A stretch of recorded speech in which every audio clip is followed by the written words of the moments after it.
exactly what we were talking about. The corner needed to. Somebody wants to go see Canelo Kovalev. I'm TstreeT Controversy with FightView360.com. Did the right thing. The corner showed Who's that? They showed that obviously they. So what was that, round 3 or round 4? So basically I'm juggling cards between UFC, Canelo versus Kovalev, Ryan Garcia, Romero Duno getting into the ring soon.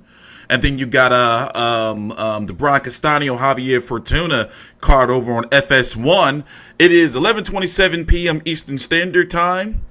ESPN broadcast, regular ESPN2 broadcast, Miguel Berchelt defending his 130-pound WBC title against Jason Sosa. Now, to be honest with you, I want to see LOMA versus Miguel Berchelt. There is some talk that LOMA could move down to 130, you know, after he fights the winner of Teofimo Lopez, Richard Comey, or, Jason Sosa got brutalized. Like, he literally really got brutalized. Ooh, shit. It was ugly, yo. Like, ugly. And it really looked like he just was like, he did the fans a favor. He did the fans a favor, and there they can get ready to go home and rush home to try to get to Canelo versus Kovalev. Ooh. And watch Jorge Masvidal versus Nate Diaz, UFC 244. Anyway, we will be right back. So, I'm TstreeT Controversy with FightView360.com. We are going to do a jump cut because I like going to go to commercial break. Reese asked him, "Do you want to continue?" Of course, he's going to say yes. But see, these aren't light shots; these are heavy shots that this young man Sosa's getting hit with. After taking punishment in the first 3 or 4 rounds, it's a lot to deal with. And Berchelt, you can hear the shots, guys. Those are heavy shots that this man is throwing for a 130-pounder. And there's Raul Rivas, who I want to see the LOMA fight. Fighters like a kid. He still has a champion at 130 pounds in Tevin Farmer, but tonight was not going to be Jason Sosa's night. He recognized that and took the appropriate action. Why? Because he cares about his guys. Let's take a look at the CompuBox numbers, and it's impressive. 43% of his total punches landed for Berchelt. That's 6% higher than he usually lands. Jabs, 6 out of 66, but 53% of 217 power punches were landed. I mean, you don't want to be in there against that. I'm letting you know right now who's going to stop this man. It's going to take a master boxer to beat a star. That's what I was like We're going to talk about it. That's what it's going to take. Master boxer. And there's 2 champions in this weight class. One of them we'll see next week in Jamel Herring defend his world title against Lamont Roach. And then there's also Tevin Farmer, who is a stablemate of Jason Sosa. But there's also very interesting fights, money fights out there for Berchelt before we probably see him in the ring against those guys.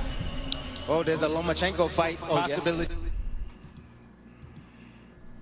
Big fights out there for him, but I would love to see him fight another champion in this weight class in the near future. I want Tevin Farmer. See, he needs a boxer that can box him in, and to beat him, it's got to be one of them schooling type of performances. Ladies and gentlemen, we have the time of 2 minutes 56 seconds. Jamel Herring, I don't know. Our referee in charge, Jack Reese, stops the contest upon request of the corner. He is the winner by way of knockout. He is still the WBC Super Featherweight Champion of the World, Miguel El Alacran Berchelt. Berchelt makes the 6th successful. I'm pushing my internet to the limit with all these screens open. 130-pound WBC belt. You see the smile on his face. He talked to us about the fact that he had to take a long break after his last fight, but then he was in camp for a long time. He also takes a beating inside the ring. Well, he was honest with us. He said, listen, some of my fights, they look easy. He said, but I take punishment in every one of my fights. I need long stretches of breaks outside the gym when my fights are over. So, okay. So let's talk for a little minute. right now, you have WBC champion Miguel Berchelt, who just defended his title. Andrew Cantillo's taking on Rene Alvarado next week or in a couple of weeks for that WBA. It should be super title, but it won't be. Unfortunately, you're going to have Leo Santa Cruz and Miguel Flores fighting for that, right? On the undercard of Wilder versus Ortiz, too. Weird. Tevin Farmer IBF needs a very big fight. Hopefully, he can get Jojo Diaz, or he says he wants to move up. 135 is very, very deep. And Jamel Herring, who's taking on Lamont Roach in what? That's next week, November the 9th, right? We're going to be covering that on ESPN+. So, who can he fight? You got Oscar Valdez up there. It's time for Miguel Berchelt to get a big, big fight, right? The Francisco Vargas rematch was just too late, in my opinion. Oh, here's the post-fight interview with Mark Kriegel. This will do it. Dijiste que te querías robar la noche contra Canelo. ¿Piensas que con esta actuación lo hiciste? Yo creo que sí, fue una excelente pelea. Quiero respetar a mi rival, Jason, fue un excelente peleador. Vino a brindar pelea y pues bueno, lo bueno es que bajamos los dos con bien y yo lo aprecio y lo quiero y pues bueno, gracias a Dios nos llevamos la victoria. I believe so. It was a great performance. It was a great fight. Yeah, he talking fast. He must want to get the Canelo. He's a great fighter. He came up. Kovalev. Give a great fight. Like me. And I have a lot of love for him too. Who do you want next? You spoke about Loma. You spoke about Oscar Valdez. Who more? Dijiste que quieres a Lomachenko, que quieres pelear con Valdez. ¿A quién te gustaría enfrentar próximo? Pues bueno, vamos a esperar la pelea de Valdez a finales de mes. Y bueno, si gana, aquí estoy listo. Si quiere este cinturón, aquí está, le va a costar. I wanna wait till Valdez fights in November 30. If he wants this belt, here it is. Come get it. Congratulations to you, champion. Andrew Cantillo? It was a great first round. What happened after that?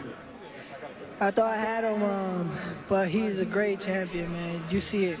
He just defended it 6 times. Dude, that shit's not so slow. He got power. He got some power. Was it the body shots or the stuff to the head? Yeah, of course. It was body shot, and then I got off my game plan. It took that quick second for him to get the momentum, and I let him get it, and he just took control. Raul, I wonder if you could come in here for a second. You've had Jason his entire career. I know how much you care for him. I was next to you when you said, I got to stop it. What was that like for you? Well, it's easy because my job is to make sure that I protect these guys. A lot of trainers have to understand that. The one fighting is a fighter, but you have control to be able to save their life in a situation. He's only 31 years old. My job is to make sure that at the end of the day, we live to fight another day. That's his choice whether he wants to fight today or not. But at the end of the day, Berchelt was a stronger fighter. I have to take off my hats to him, value puncher like we expected, like we spoke, and I got nothing but love and respect for him. Good for you. Jason, do you know what's next for you? Do you still want to fight? Oh, of course. That's what I do. I'm a warrior. I was born to fight. Yeah, he's not done. Here. I'm still going to keep fighting. We saw that you were a warrior tonight. Take care of yourself. Bernardo, back to you. Just that for one, Mark, so Berchelt. This place inspires great fights. For one, Berchelt is just too big and too strong. This is one of the reasons why I want to see him against Lomachenko, because even if Lomachenko moves down from 135 back to 130 just for that fight, if they want to try to make Lomachenko a multi-division champion, that's like a thing now, then, you know, it's still an interesting fight to me because it is a style and a type of fighter that Lomachenko hasn't seen before, you know, and I want to see how he would deal with that size and power. But there's also some people that feel that Richard Comey would be able to beat Lomachenko. But we're going to see how that fight between him and Teofimo Lopez does on TstreeT Controversy with FightView360.com.